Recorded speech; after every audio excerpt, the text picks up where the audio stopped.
All right, Bridget. So, how do you define social inequality? Um, Personally, I wouldn't have one specific definition for social inequality because there's so many different layers to it. But I can say, I think there's one aspect of social inequality which is the worst to me and is which stands out to me the most, and that is privilege.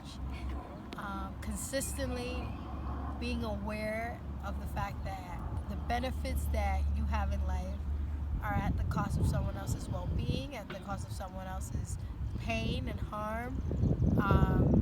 I think that's the worst aspect of social inequalities. Going around life knowing that you're benefiting from other people's pains and disgrace is the worst to me. Okay. From your experience, where is social inequality most prevalently seen? I think in a very broad spectrum, I would say you'd see it the most among classes, different economic classes. That's where, at a glance, that's where you can see it immediately. Obviously there's different layers there where it comes to race and gender and all these other different aspects to it. But immediately where you see it is um, in economic class. So, as you know, social inequality affects everybody in society, whether they are like on the losing end or the winning ends. Where do you think it has affected you the most in your life? Well, I would say both. I think the reality is I've played both parts, even though it's easy to think. I mean, I could have looked at it very. All I've ever had was the losing end. I come, I'm Hispanic. I'm a female. I come from um, low income urban background. So it sounds like, oh my God, you got everything. You got all the losing ends. But even Mm-hmm. then, I do think there's been times where I've been privileged, and which that has helped me. Both of my parents are college educated, in comparison to other peers from, let's say, my town. So I know that has benefited me and it has influenced me to be the person I am. But also, coming from my town and coming from my neighborhood, it's also tough. And I still had to face the reality, all the prejudice, and you know, not being able to make certain things choices. A lot of people think certain things are choices, and not having those choices, it is a struggle. So I think a little bit of both. Okay.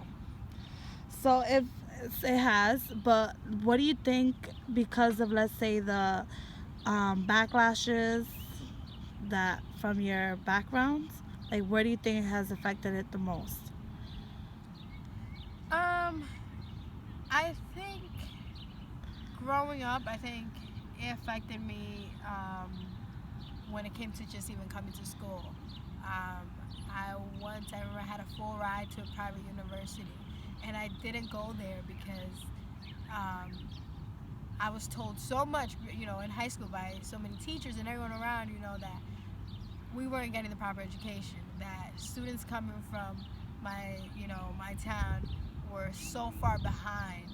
Just hearing that often and Mm. often that we just couldn't compete with students from different areas made me freak out and think, maybe it made me think I shouldn't go to the school because then I'm gonna be in debt with hundreds of thousands of dollars because the reality is I'm not qualified to make it in this university. Mm. Um, and I ended up going to a completely different university. So things like that affect you, your self confidence mentally and your choices, because you truly begin to believe things that you grow up hearing. Okay. So my next question is, have you ever been able to stop those restrictions? As in, like you not being able to go to that university just because you felt like you couldn't in a Um, way. I don't think I've been able. It's not a matter of stopping them. Now, I graduated. I graduated with a good GPA. I did it on time. And I'm really proud of myself. And now that I look back, I think what I've been able to do is realize that a lot of those restrictions are not really there. Mm, yeah. They're just in posed to us and they're told to us over and over and over, and they're not really there. But with that being said, that's, there are a lot of restrictions that are there. Mhm. Even going here, I remember I had a class and I did not have money for a book. It was a $200 something book. I didn't have money for that book, and I was fit. I had an A in the class, but I couldn't get an A in the class because I didn't have the book. I kept borrowing the book, and the professor said we really needed the book. And I remember the professor telling me, well, just call daddy and ask him for some money. I'm like, well, that's not a possibility, Yeah. So I'm like, oh, that would be nice. Except that Bridget has to work for everything, and Bridget's not making enough right now. Mhm. So things like that, you can't stop it to yourself. You can stop yourself from limiting yourself, but the reality is there is always certain limits that are going to be there and that you're constantly trying to break. Okay. Do you think that being aware of social inequality allows for someone to be resilient to their circumstance and to pass like any obstacles that they're affected by? Like you just said, that there are restrictions, but I feel like being aware of them, that's the first step. Do you agree? Yes, I do agree. I think understanding that when you belong to a certain group, things are not going to be the same. I think most of the people who belong to those, belong to certain groups, we are aware. Women are, for the most part, aware that things are not the same for them as men.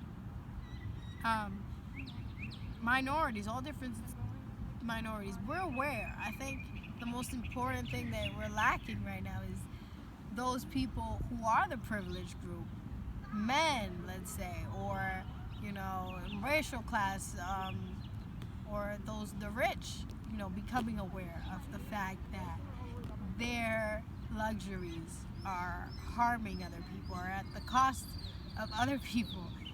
I think that's what's important, because those of us who are struggling with it, we're mostly aware. People who are unaware, other people are going nonchalant, being all happy, because they get all these privileges. They get to enjoy all these different things that the rest of us don't. So a lot of people start informing themselves and start sharing with the rest of us. That'd be great. Well, thank you so much. Bye.